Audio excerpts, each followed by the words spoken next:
Let's see how to configure Elements Connect to enrich support requests with CRM data. In this use case, we use a Jira project as CRM. Our work item regroups every information from the contract that we're going to use in Element Connect. To begin with, we need to create our data source in Connect. We use, in this case, a REST API. We use as API base URL the Jira instance where our project is. We also set up an API test URL with a path to CO1 for the testing. We configure a basic authentication as our data source is in Jira. We also set up our cache duration for the performance, and then we can test if our configuration is good. Once our data source is ready, we can now create our first connected custom field. We are going to create the contract field, a single select list that we're going to put in the customer portal. It's our parent field, as others are going to be dependent on it. For this use case, we want the contract available on the request form to be only related to the user, currently logged in Jira. So in the request portal, Claire Clark, the user logged in, only see her 5 relevance contracts, and not everything.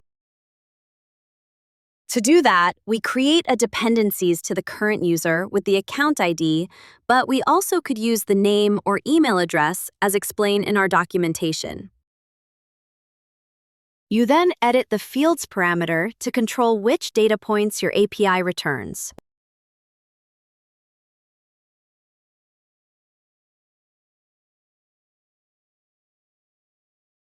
The root element in JSON path is always referred to as $, and we want to filter our result by issues.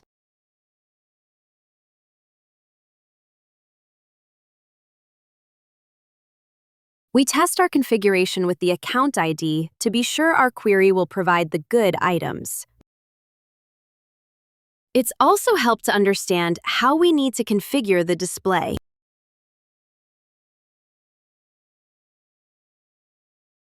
As we saw in the tester, summary and the custom fields are beneath fields, therefore these variables.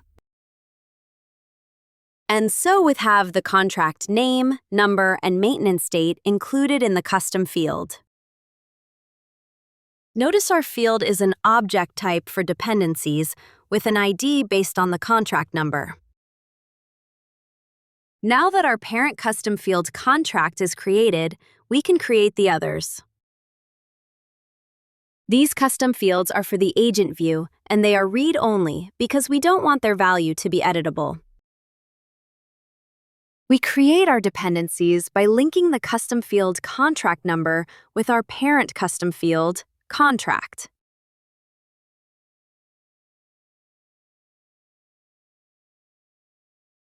As we are with a read-only type, we use data as variable instead of row for the template. We made our template by entering the custom field we previously reached in the path configuration. The rest of our read-only are configured in the same way, except the template. We want now to add the custom fields in the portal. We choose our project and request type. We add our custom field contract in the request form. We then add the read-only field on the work item view to give the agent extra information. Finally, for automatically populate our custom fields in the work item, we need to create a post function. So we choose our workflow from the good work type. We then must identify where we want the post function to happen. In this case, we want it directly at the creation of the issue. We select the Elements Connect rules available in the Perform Actions section. Add all your custom fields. And remember, you can still edit and add some fields if needed. You can see in the history of your work item that the post function populated the fields at the creation. Try Elements Connect on the Atlassian Marketplace today.